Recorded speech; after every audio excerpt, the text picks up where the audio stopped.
Welcome to another episode of There's Just Something About Kansas City, and he's my old buddy, long time, from Smith Center, Kansas, in the Chiefs Kingdom, the one and only voice of the Kansas City Chiefs, longest tenured voice ever of the Kansas City Chiefs, the one and only Mitch Holthus. Mitch, how are you, my friend? Awesome. It's great to be with you, Frank. You know, I hearken back to when we were doing those live shows on the field before the game. Yeah. Way back in the day. But then to see how far this has come, what's happened in the last 11 years with Andy Reid, with 11 winning seasons. Then you look at 8 straight AFC West titles. Like, what planet are we on? 4 Super Bowls, 3 Super Bowl championships. And they're going for another one. They're going to try to make history. Nobody's ever won 3 in a row. This team will have a shot at doing it. Yeah, right. And you made history yourself as far as, you know, what you've done and what you've accomplished, which I think is fantastic, especially you come from that little small town in Kansas at Smith Center. And we're going to talk about your dad. We're going to talk about home on the range cabin. Yeah. We're going to talk about a lot of things. But you were actually born, weren't you born? Your dad was a military man, weren't you? Right. You were born in the state of Washington, right? Fort Lewis, Washington. Fort My Lewis. dad, he was field artillery.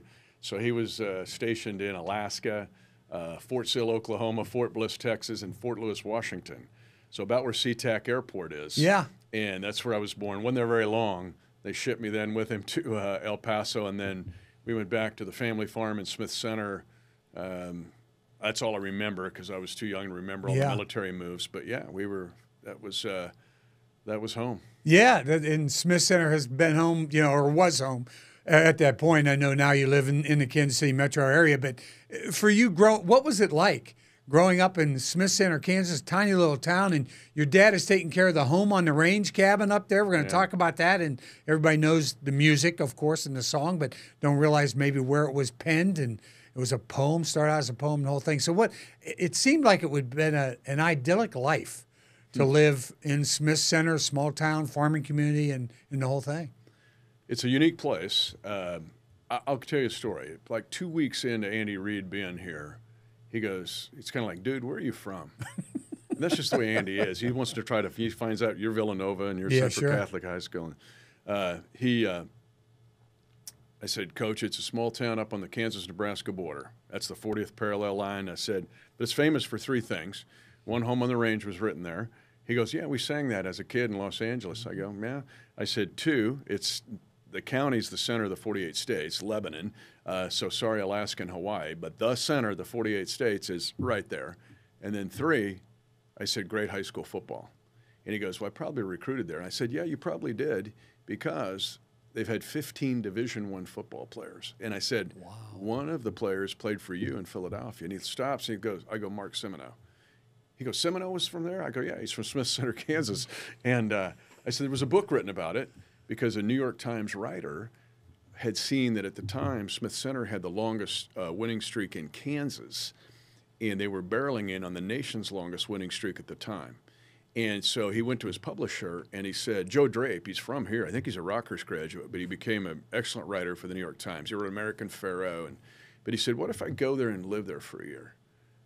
Okay, so he moves from the central west end of Manhattan, New York, not Kansas, and he moves to Smith Center and lives for a year. Here, it's a New York Times bestseller. It's called Our Boys. And I said, Coach, I'll get you the book. I said, it's like $3 or something.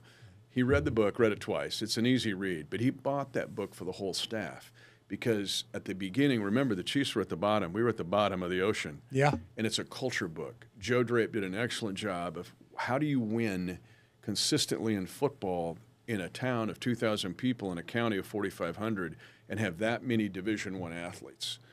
And they've gone different places. The coach there now, Mike Rogers, who's been a part of that program for years and years and years, was a running back at KU. Brooks Barta was one of the leading tacklers in K-State history. He's from there. They had 3 players go to Nebraska. They had a player go to North Texas.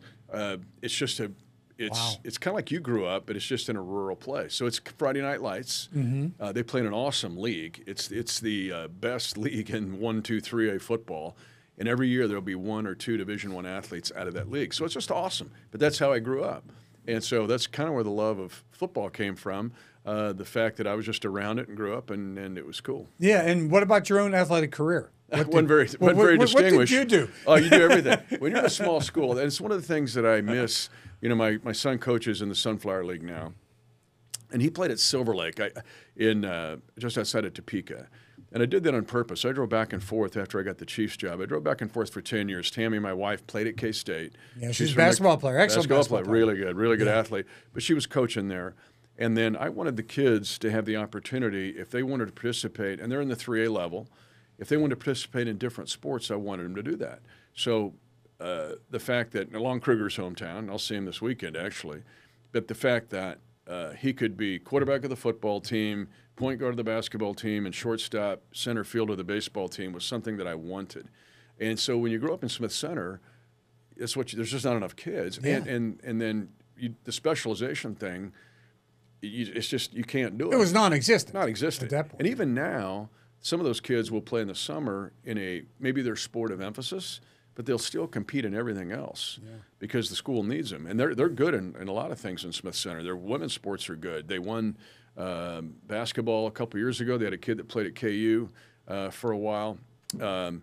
And they won volleyball a couple years ago. They're good in track. I mean, it's the culture. It's what you do, and you work. So it's interesting. So Andy now carries on with this. So he was intrigued by this whole Smith Center thing, and he goes, right place and time. I want to see those guys. And so they loaded up in buses at 4 a.m. one morning and drove down. And he looked at him and he said, "These kids all work, don't they? Because they'll go in and lift at 6." But they're not running home and playing video games. They're out on the farm. They're out on the farm or working some other job. Right. And then they're playing something in the evening. They'll go play baseball. And the cool thing is they just have no fear. They'll come play big city kids. It doesn't matter. And then some of them turn out to be awesome athletes. But it's just a unique culture. It's a great place. It was a great place to grow up. You learn how to work and respect each other. And it's where my love for sports was. Yeah, right. That's your work ethic too. Yeah. Plus, coaches, you talk about how many Division I athletes have. They love a well-rounded athlete. Some people think, well, if you're playing football, you got to, you do this for football. You lift during the off season, and then you go out and you play, 7-on-7 or whatever you do, and it's all year round football or year round soccer, all year round basketball, whatever it is. These coaches are looking for a more well-rounded athlete, somebody who's done everything, especially football. They love wrestlers. Coaches love the kids who wrestle, which is, that's another tough sport, and that's just one more thing. So look at our team. Creed Humphrey was an incredible wrestler. Could have been a collegiate wrestler, decided he was an awesome wrestler in high school. His dad was a national champion in wrestling. But the fact, Creed talks about it all the time, just his leverage. A lot of our offensive linemen actually wrestle. Mm-hmm. And so, there's a toughness to it, but you learn leverage and footwork, and it's one-on-one, man. It's mano-a-mano. Like, hey, Frank, help me out here. Right. Hey, fill my gap over here. And honestly, Smith Center's had great wrestling. That northwest part of Kansas, north central part of Kansas has created outstanding wrestlers. Yeah. And I think it's really overlooked in Kansas City, too. I know Dylan Cooper's a kid who wrestled at Mill Valley, was a state champion, and his folks are friends of mine. He's going to wrestle at Arkansas Little Rock. But, yes, they look for wrestlers, and that's an excellent point. But even my son, because some of these sports create cottage industries, right? We all understand that. And I know we're both a little old school, but sometimes we're old school, we're new school, because I will tell you, I see the draft reports. I see the draft evaluations. And if Frank Bohl's coming out of Central Catholic in Pittsburgh, and they're looking at the fact that, he was a track athlete and he played baseball, that's actually a plus. And if you look at Patrick Mahomes, the fact that he could have been a Division I point guard, the fact that he was obviously drafted by the Tigers, and he was the football player that he is, but look at all of his skill level. And he'll say, that's from playing baseball. Dropping his arm slots, but still having power and accuracy comes from playing baseball. Sure. So I always tell high school athletes, yes, you have your point of emphasis. Yes, you're a volleyball player, but go do something else too, because it actually can lead to injuries. If I'm just doing the same thing, basketball players, and that's all they do, we got plantar fasciitis all over the place.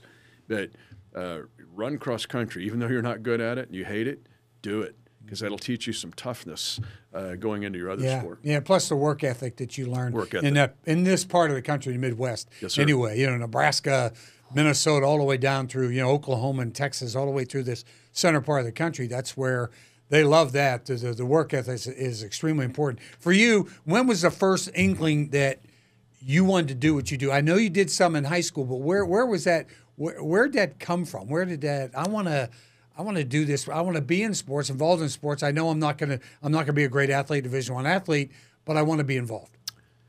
It was actually on the farm. It's crazy. I could take you back to that farm right now and show you. Take me back. I could show you where San Diego was, where New York was, where Oakland was, where Denver was, and where Kansas City was, and they all were different stadia on that farm. And now my brothers weren't interested in sports much. They were interested in other things, and they've excelled in those areas. I'm so proud of those guys.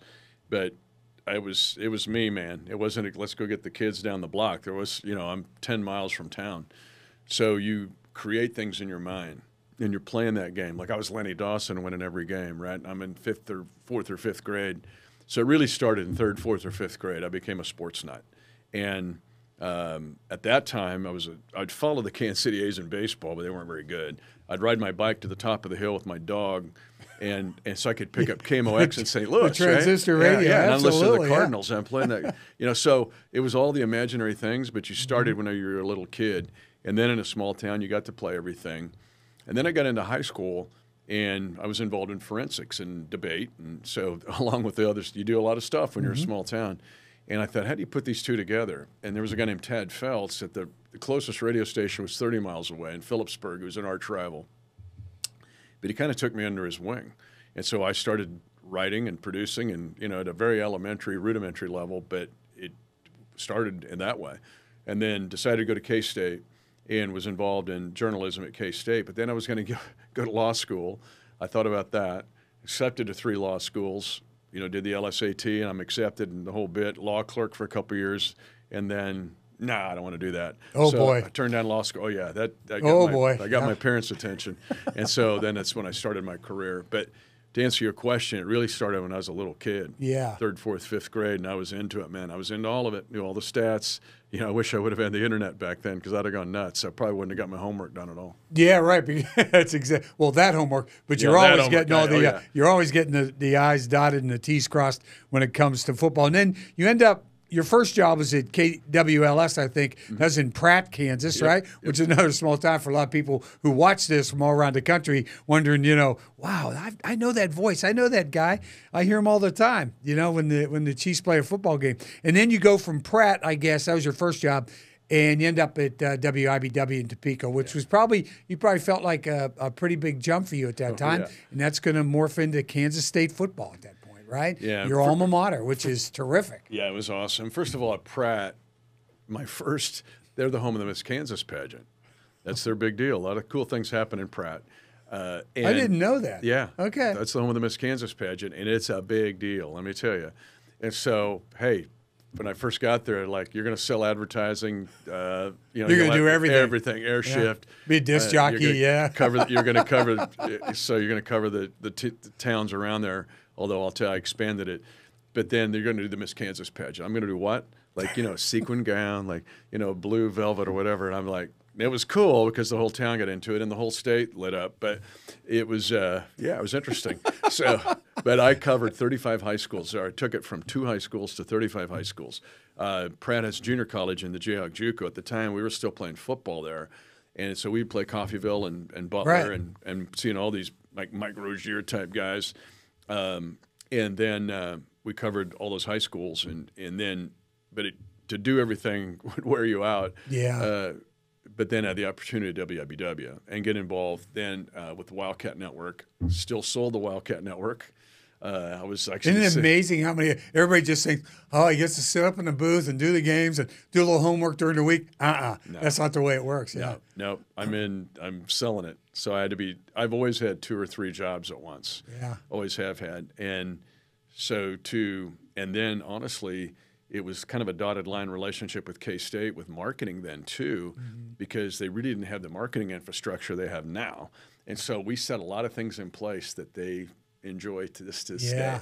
And so that was an enriching time, also exhausting time. But then the cool thing about it was to see, because we were awful in football, right? We're the bottom of the ocean. So I've lived life twice like that. And then to see the rise, because with Snyder to rise to a national power was that was unimaginable, much like what I've seen with the Chiefs, to be at the bottom of the ocean and rise to be the best team in the NFL. Yeah, and Bill Snyder, of course, such a amazing presence in the city of Manhattan. He was incredible. He's incredible for me to cover because I went through both the KU and K-State, the two worst teams in football. They're both in the same state, right down the street from one another. That sort of period of time, and then all of a sudden here comes this guy from an Iowa assistant, older guy a little bit, and everybody's wondering who is this guy that's going to take over Kansas State football, and the rest is history as far as he's concerned. What an inspirational man. Yeah, and to be with him for 7 years was incredible.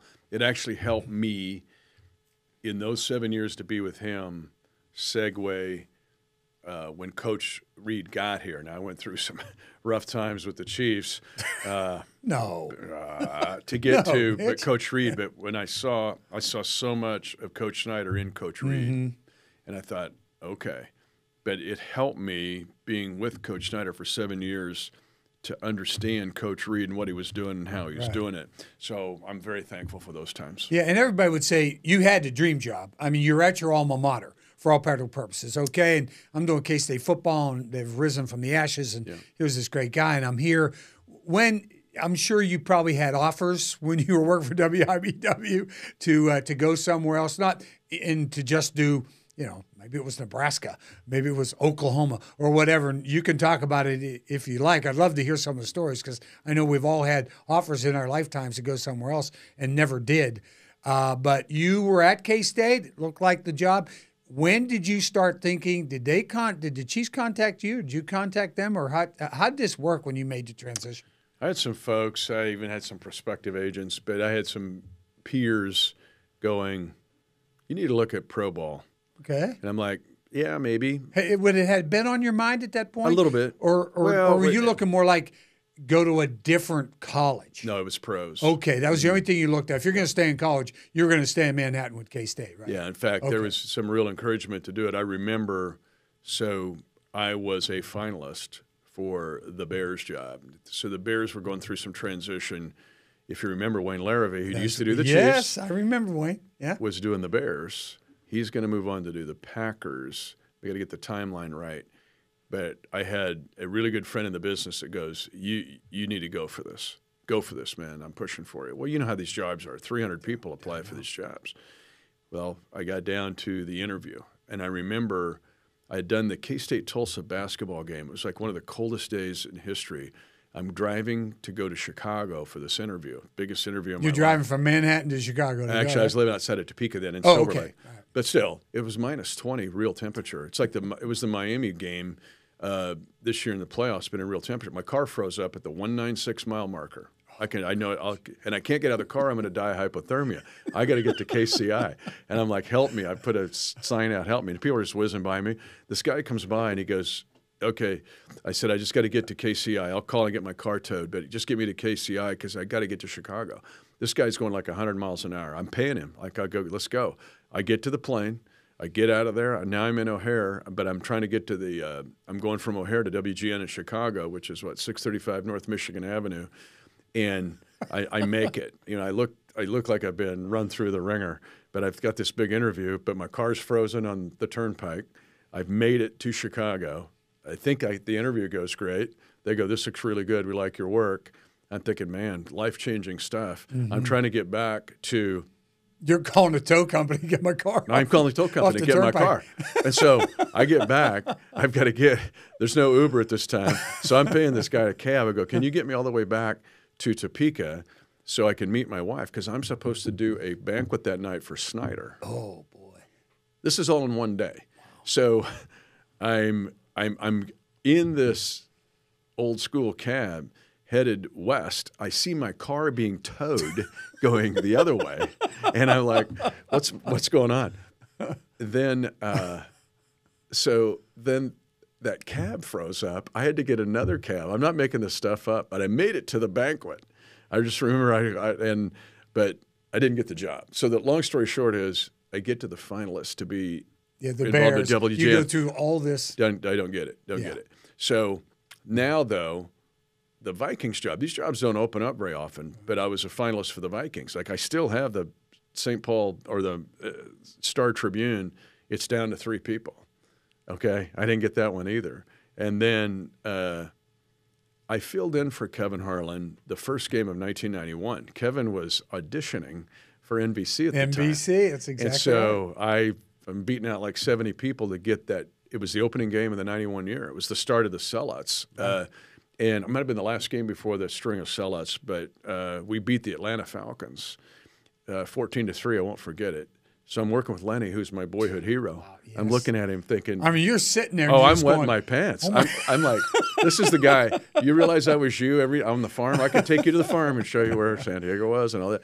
So, but I'm thinking, no, be poised. Don't let him think I'm, a moron. So I did that game. But now that game, of course, is my audition tape for these other jobs. Well, now, Kevin, I remember I was at KCI. I'm flying back from some other event, and I got told by somebody that Kevin was going to move on to network television. I can't remember how that happened, but I remember at the carousel getting my bag at KCI and thinking, the Chiefs job's opened up. Yeah, and you're one of the first ones to know. I'm going, baby, and I'm going for it. But my audition tape is a Chiefs game. Now think about that.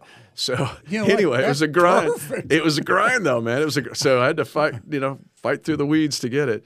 But that's how. Who else? Do you remember who else was up for the job? I think Twyble was in there, Oh, and I think Carl wanted Twyble, really. Yeah, he and Carl were they were friends, close. yeah. They were close. Yeah. But the network guys were trying to convince Carl, like, no, this guy can do it. Nothing against Roger. No, it's just, but it was the people that had the rights at the time, and so there was this kind of it wasn't a slam dunk. No, and there are. I don't think people realize this, and I hope you folks out there that have kids that want to get into broadcasting listen to this to understand where you have to go to do. Yeah. But the deal is that you don't understand. There are politics involved here. Okay, in a lot of situations, you get down to the final three guys, and all of a sudden, all three guys are just as equally talented to do the job and all do the job the same way and be pros about it and the whole thing. But there is, I think, working with Lenny and Lenny working with you that day, and then knowing the kind of guy Len Dawson is. I know Len would have loved to have heard your stories about, being up in,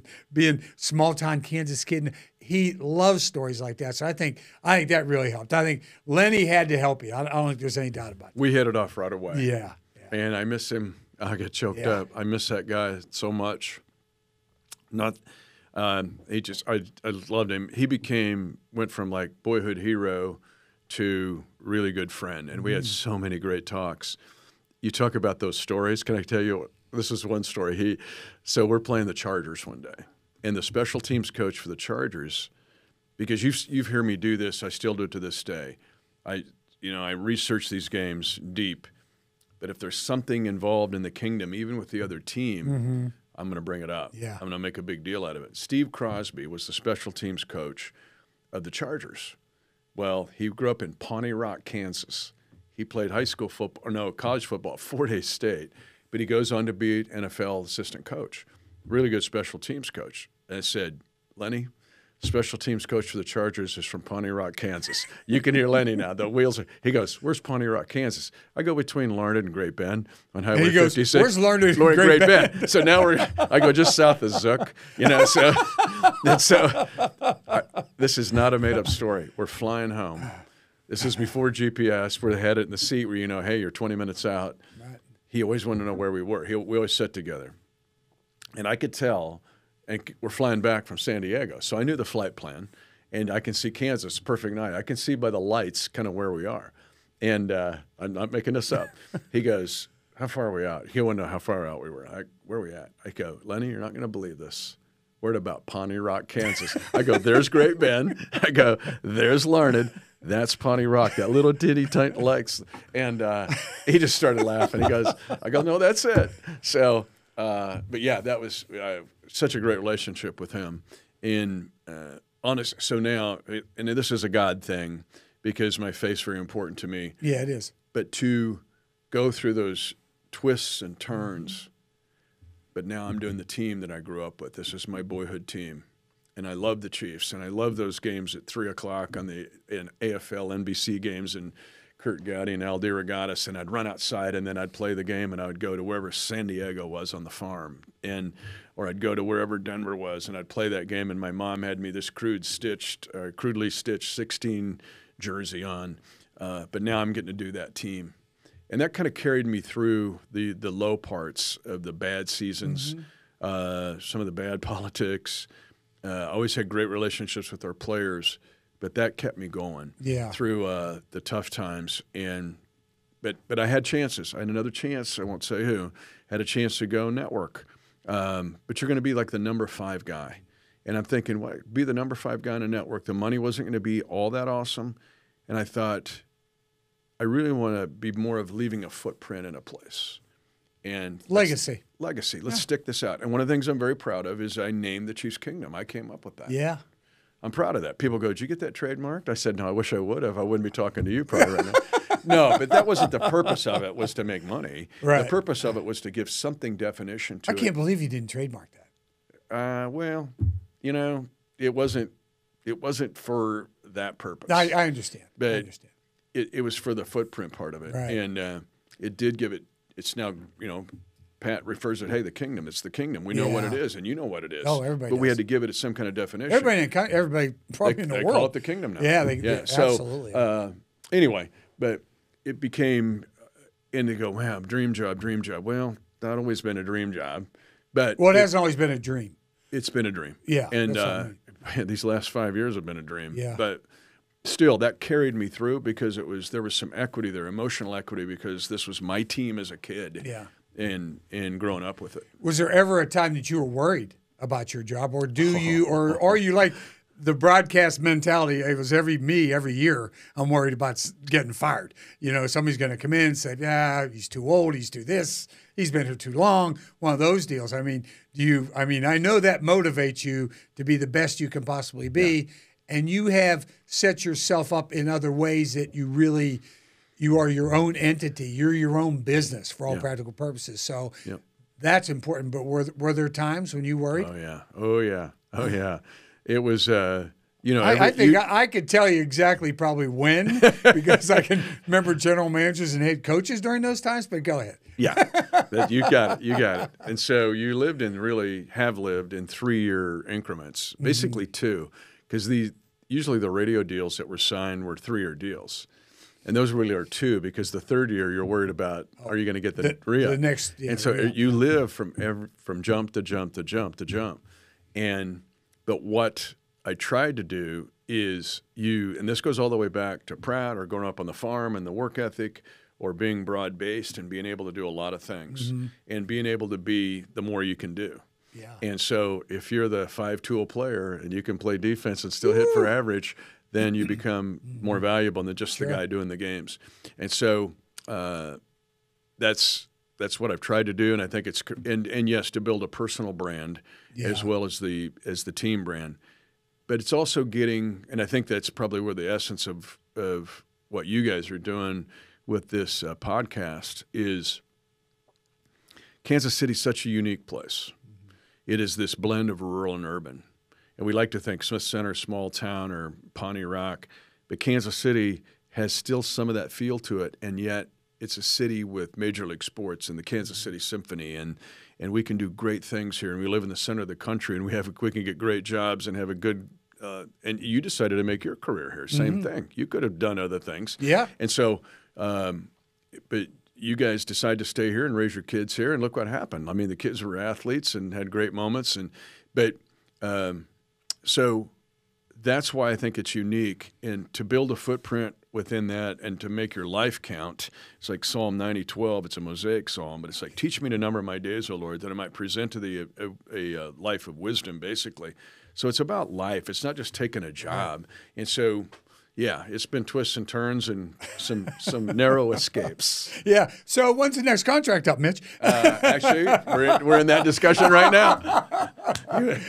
We'll make sure you get re-upped. There's an option here next. I don't think you're going to have any problem. I asked you about job offers, and I'm sure being a member of Chiefs Kingdom and people hearing you on the NFL Films things and all that sort of stuff, and it's always your highlight. And everything you come up with, and it's amazing. The catchphrases for me are amazing. Where they come from, if they're thought out or if they come out of the clear blue sky, your classic call when Chiefs, touchdown, Kansas City is just such a classic thing that you hear everywhere when you see a Chiefs highlight. They don't really do the network guys. They always come back to the radio guy who really emphasizes where he is and who this football team is. Where did you come up with that particular phrase? It came up in the late 90s, early 2000s, and I think I tell Dante Hall, I kind of credit him with it, but it was really like the late 90s days, maybe the end of Marty. But it goes back to a music background a little bit, and I'm not like my younger brother. He's a great musician. His family's all musicians, but think about hard consonants. Mm-hmm. So it's Kansas City. These are hard consonant sounds. This is like the drum beat. Instead of like I slur Kansas City. You know what I mean? Yeah, you hit goes those right hard through there, yeah. consonants. And then touchdowns in the NFL are hard to get, and they're to be celebrated. So to do that makes every touchdown come alive more than just one single play. Right. And so it really wasn't contrived. It just happened generically. But as I thought, man, it's like beating a drum. And people are so excited when a touchdown happens. So it just happened that way. But now what I love, people will, like, I'll be in Hy-Vee and they'll go, do it. I'm not going to do it in Hyvee or church. Gosh, church. No, the guy goes, the pulpit, hey, aren't you the guy? Like you're the guy, right? I got you. Come on, man, it's cool. We're cool. And he's like, do it, man, do it. $10 if you'll do it. I'm like, I'm not going to do it in church, right? So it's just kind of funny. But I'll hear little kids do it. Oh yeah. And I'll see them playing, and they'll do it, or I'll get sent video clips, and there'll be a reel sent of a kid that's doing it, playing just with their buddies. I'll go, all right, my work is done here. Because a touchdown becomes more than just a single touchdown. To that kid, that touchdown is in his mind, body, and soul is something really cool. Yeah. And let's belt it out. And it's good also you're working with the Hunt family, and it is the Chiefs. There are a lot of, I couldn't imagine working in Dallas, somewhere like that, even New England, wherever, New York, any of those places where you have solidified yourself as part of the Chiefs, and you coined the phrase Chiefs Kingdom. Should have trademarked it. But the whole thing where anybody else would try to step in to follow Mitch Holthus, it will happen way down the line. But I'm just saying you have solidified yourself as part of the Kansas City Chiefs, part of their fabric, not just a guy up there doing play-by-play for the football game. And that was the design, and only because you want to make it be. There's such an enthusiasm around the team and the fandom that's always been there, but now it's grown even exponentially with the success we've had. But when you use that as a conduit, Frank, for something else, or to make it even kind of a life experience, that's the goal. And so, yeah, if you build a personal brand that goes step by step with the team brand. You mentioned the Hunt family. It's the most underrated story of this success run is the fact that with Clark's leadership, the three other kids, with Lamar Sr.'s 4 kids, if any one of those 4 decided, hey, I want out, then the other 3 got to. I mean, the reason we've dominated the division, I talk about this publicly when I speak to corporate groups, is generational transfer. Lamar and Norma did such a great job but the kids have actually taken Lamar Sr.'s vision and gone and enhanced it. And how rare is that? That is very rare in our society, brother. All they want to do is cash out and thunder, wonder, blunder. Yeah. Grandpa and Grandma were thunder. I don't care if it's rural, if it's urban. Grandpa and Grandma were thunder. Second generation wondered how Grandpa and Grandma did it, and the third generation going to Cabo. Yeah. Right, we're cashing out and we're headed out. The Hunt kids, and with Clark leading the way as CEO and chairman and CEO, has taken his vision. Lamar Sr. his mind would be blown to see what's happened. Yeah. But the fact of who they are, what they are, how they do it. I'll give you another story. Very few people know this one. It involves Coach Reed. So we're in front of a group. It was AirShare, and it was a small group, people that are AirShare clients. And we were talking about Lamar Sr. and the Hunt family, the same discussion.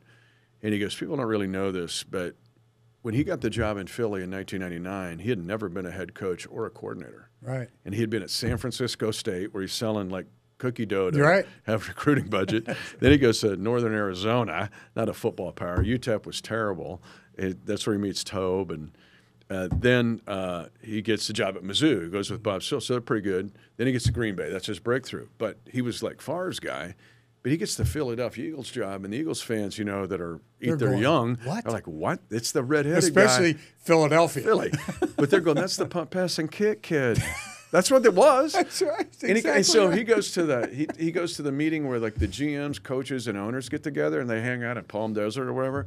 And he goes, I'm the redheaded stepchild or whatever. He goes, Lamar Hunt came up to me, and he goes, same thing Andy did to me. He goes, like, Andy, congrats, man. Tell me about yourself. He remembered that because now Andy and Tammy have to replant their life. Yeah, right. After 14 years in Philly, losing Garrett the way they did. Mm-hmm. Andy's like, where am I going to go next? And it was a land rush to get him. Chargers wanted him. Cardinals wanted him. Everybody wanted him. But he remembered that conversation that happened 13 years prior because he's thinking, this is a family I could work for. Mm-hmm. This is well, look what happened. He almost needed the Chiefs as much as the Chiefs needed him because he needed a place to go where he could break through.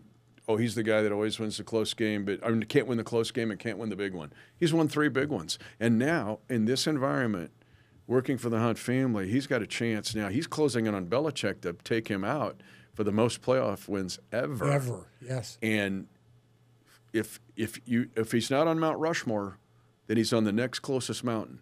Because you got Shula, mm-hmm. and you got Landry, and you got Lombardi, and there's Andy and Belichick. Like in that next, that's on that one hand. Yeah, Sorry. Exactly and so he needed that, but the Hunt family provided that. It's easy to overlook it. But they've been phenomenal, especially doing that generational transfer and to make it even better in the second generation. I've known you for a long time. Yeah. And I know you're a motivational speaker. What is your message? And I know you tailor your talks to whomever you're speaking. You got to know your audience. Yep. But what is your bottom line that you try to leave when you walk out of that conversation? Recently, this has been a popular one, very popular, because people have, and this has been national audiences. There was a group, Walmart flew in international leaders. They flew into Kansas City. They wanted to see what's going on there. Yeah. Well, and then they land to New Airport. That's a good airport, and they're like, "That's a good thing." But they were like, "How are you winning 11 straight years here?" It's a little bit kind of the Smith Center story. How do you win in a small town? How do you win in Kansas City? But I've got a message now. I'm learning what I've learned here in these last 11 years is there's a power from unexpected sources. One is the power of listening, and you know this, being a great interviewer. Great interviewers are great listeners. And it's not just saying to relate it to you. If you said, hey, you know, Garrett's not feeling good, and I go, yeah, Brian's not feeling good either. Wrong answer on my part. I need to ask you 2 or 3 more questions about Garrett, right? What more? And to listen, to absorb. Our organization has really done that. Andy does that. And so it's really another undertold story about vertical and horizontally the respect that's there. And it's what you and I both do when we interview. Today I'm being the interviewed, but most of the time I'm the interviewer, is to dive in and listen because then that leads to other stories. Just that's what happened here. It's why you've done this for years and been great at it. But I've learned the power of listening. There's a power to it. There's a power in waiting. The short play, which right now, it's just a dangerous time because we're into the short play. Sometimes there's a power of waiting, and I tell the stories which I've related to here. There's a power of purpose. I call it the power of the mangy mutt. It's why we've been able to win and win consistently. It's what I try to do is you stay hungry and humble. And the mangy mutt is not the purebred dog that's going to win best of show. It's going to be your best hunting dog and the dog we would have on the farm that had no purebred, that was killing possums and snakes, and the best dog we ever had. So you want to be the mangy mutt, and you stay hungry and humble, and you stay on task. But there's this power that comes from different places that I have learned that if you put that into the whole person experience, you're never the smartest guy in the room, even though you might be. Mm-hmm. But I learned that from Andy and Pat. Andy's brilliant. He could be CEO of any company in this town. in the country, really. He's brilliant. He plays the whole cheeseburger thing. The cat is brilliant, but he never acts like it. And so he absorbs. And then the same way with Pat. Pat is an amazing listener. And people go, God, where does this come from? The guy's got such wisdom. He's 28 years old or whatever, and he'll, he gets asked about the Buckner question. That was such a wise answer. Mm-hmm. And he keeps trying to get pinned down. And he was asked by one person about his slide against the Jets, and it was the trifecta. Like, it was the over-under, and it was the... Yeah, right. It's and exactly right. He handled that better than I would have. I wouldn't have been handling it really great. But he goes, like, have any of your buddies called you about that? He goes, the buddies that have my number know better than to ask me that. Yeah. So he got it across. But these guys are wise because they listen, and they've taught me to try to... there's a power in it. Yeah. Because you do build wisdom, and then there's a power in the long-term waiting. So that's... right now has been the essence of my message. Yeah, that's awesome. Yeah. Really awesome. Great to listen to. I'm going to take you back real quick because I want to sort of end with this thing. I know how busy you are. I really appreciate your time today. I'm going to take you back with Eldine and Catherine Mary, your mom. Yeah, she was awesome. And your dad, I'll bet, with all the boys. Awesome. Oh, my God. God, that woman. She was awesome. Yeah. So Eldine comes back from the military, and you move out there to Smith Center, and you're just down the street from the Home on the Range cabin, which I don't know if people realize. Home on the Range was written in this little cabin in right there in the middle of the United States. You can't make this story up, but your dad has been the caretaker of that piece of property for... Well, there's a long story here. So Dr. Higley moves out there, homesteads there, trying to... I don't know if he's getting away from a fifth marriage. Brewster Higley, yes, Higley. Dr. Brewster Higley. A little bit of a, he's coming out from Indiana, and he's running. He's running, but he homesteads there, and he also likes to write poetry. So he writes the words to Home on the Range, and there's actually a movie made that people can get it that shows this, and I'll walk through this story. He writes a poem. Another one of the settlers shoots himself in the foot. His friend brings the guy there for Dr. Higley to patch him up. His friend reads this poem. He goes, this is plumb good. He said, we need to set this to music. I know an orchestra, Harlan, 20 miles from here. The orchestra's two people, two guys, the Harlan brothers, and they write the music to it. Uh-huh. And so then it becomes this cowboy song. But the cabin itself has been there ever since 1872. It was my great aunt and uncle, my dad's aunt and uncle, my grandma's sister, and her husband basically saved it.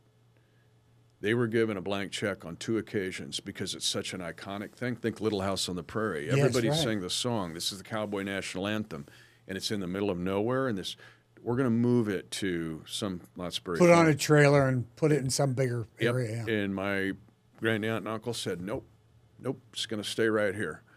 Well, they had no children, so my dad and his sister helped them set up a living trust. My great uncle dies, my great aunt's left. There's a trust set up, but there's a sunset in this trust that if it hits the sunset and does not go to a 501c3, it could be liquidated. And truthfully, there were some cousins that were like, let's liquidate. Let's liquidate. That's what we were talking about before. Same thing. Mm-hmm. And my dad said, why would you do that if they didn't do it? Right. We're going to protect it. So it was that was a flashpoint. They get a 501c3 set up, People's Heartland Foundation. It's become a game changer. $180,000 were raised to refurbish it. It's the original walls, but we had to refurbish the south wall because it was in disrepair. But it's in historical accuracy. 55-acre hiking and walking trail. The next step, so I do a fundraiser every year, and it's in April. We do a golf tournament, a pickleball tournament, but I fly Chiefs in. Great little airport there, 4,400 feet of runway. Oh, wow. Chicken and Pickle, Dave Johnson, Kelly Aldridge. Gosh. They have the Falcon. We use AirShare's Falcon. We fly nice. those guys. Yes. Oh, yeah, it's a big deal. And we fly Chiefs in there. This year we had Creed Humphrey, Trey Smith, Echo Boydo came, Felix Anudike-Uzama. We've had Trent McDuffie, Mitchell Schwartz. I don't want to leave anybody out. But it's a big deal. Yeah. And we raised money. But this year we had a major gift. So here's the next step. On the grounds, we're building an amphitheater. About a $2.5 million project. one of the neat things that we do in Kansas City that I love because it's rural and urban together, remember? The Kansas City Symphony is awesome. But they do I know where you're going. I've do an been event there. every summer Yeah. called Symphony in the Flint Hills. Yes. It's awesome. It is awesome. Middle of nowhere, band shell, 7,000 It's people. on somebody's ranch somewhere down there in the Flint Hills. In the Flint Hills. Yeah. Sells out in 10 minutes. Oh, it's unbelievable. The last song they play always is Home on the Range. And everybody sings. They all sing it. And I've had tears in my eyes, singing it. So our goal Me too. is, even if we don't have the entire symphony, but think about that being happening then on the actual place where it was Oh, written. gosh. Awesome. Think about that. Yeah. So our goal now is to build an amphitheater. We have all kinds of cowboy singers. That Michael Martin Murphy, remember Wildfire? Oh, you absolutely, yeah. He has been a great supporter of the cabin and the grounds. Right. We saw him one year down in, I think we were in Cottonwood Falls. Okay. And he was performing at the little amphitheater in the Yeah, city yeah. the day before the Symphony of Flint Hills. Simples. It was just incredible, yeah. So He's he been was great there. for the cabin. But we have these cowboy singers that will show up, and they want to sing the song where it was written. So our plan now, it's a major project, but it's to build an amphitheater there, middle of nowhere, but that'll be part of the charm. Middle of nowhere. Just Gas up unbelievable. and make the drive. It'll be awesome. Yeah, and the best thing I've seen, it's open from sunrise to sunset. Yep. Every Yep. day. And it's free. That's just incredible. Yeah. So in the winter, real short hours. In the summer, you're there from Long hours. 4:30 in the morning until 9:30 at night. So it's just And we've had just incredible. So we've had to redo the bridges on the hiking and walking trail. We've even talked about having cross country meets out there. Oh, that'd be cool. That'd be awesome, yeah. Yeah. And cross country's big in that area too. So, it's a place where people come. You see the song come alive when you visit the cabin. You see what Higley saw, because it's just in your mind where the words of the song. Yeah. But that's so. Tammy and I have worked really hard on that project, and Dad pretty much saved the Yeah, day. you bet. But his great aunt and uncle saved the day. And so we're going to keep it going, even though it's 4 hours away. It's still in the kingdom, man. That's in the It's Chiefs still in kingdom. the kingdom. Yeah. The kingdom is everywhere. It's All everywhere. right? It's just hey, appreciate you so much Yeah. coming in, sitting down. Great stories. This is just, and I know how you feel about Kansas City. You talked about it earlier, and it's just an incredible place. And love being your friend. Loved having you in here, and just continued great luck for you. And we'll try to go out here. I don't know. We'll have to get the copyright on the Home on the Range, but as we go out from this podcast, maybe there'll be a little Home on the Range at the back end of this podcast. No, let it So, play, you bet. because it's public domain. You bet. Nobody owns it. Gotcha. I'll just quick story as we close. So the movie tells a story. So now the song becomes wildly popular. Radio's coming into play. Sure. So it's the 1930s, early 1930s. It's FDR, the president's his favorite song. He sang it like the lawn. A couple says, we wrote that song in 1912, and they file a lawsuit and a cease and desist order to play it. They want the rights to the song. Some things Yes. never change, Frank. Right. They want the rights to the Something song. about Arizona, right? Arizona. It was something about Arizona. Yeah. Arizona. Okay. And said, well, my Arizona home. So the Music Protection Agency, this movie does this, and it's a great job. The movie then tells a story. The Music Protection Agency goes, I don't know about this. So they hire a guy named Sam Moenfeld, who starts to go down a rabbit hole. And he goes, yeah. He goes, this is blowing way past 1912 when they said they wrote it. And he goes back and he traces it back, and he finds the documentation of a newspaper article where the lyrics were written in Smith County, Kansas. Wow. And so In if you get a 1873. chance to watch this movie, they do an awesome job. And then what I love about the movie is at the end, so they disprove this lawsuit, right? Stand down, go home in Arizona. Yeah.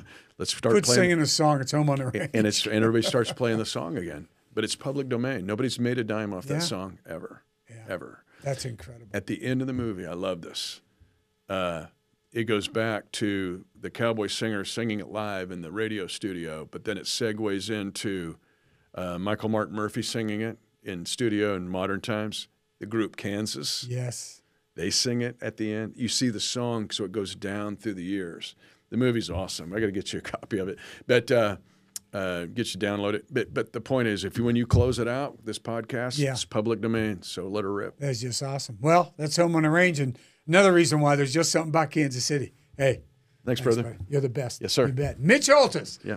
Longest tenured voice of the Kansas City Chiefs and the creator of the Chiefs Kingdom. Our guest on There's Just Something About Kansas City.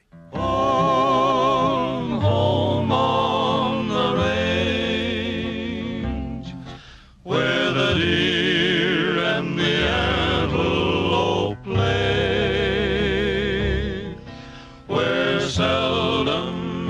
has heard a discouraging word, and the skies are not cloudy. Oh,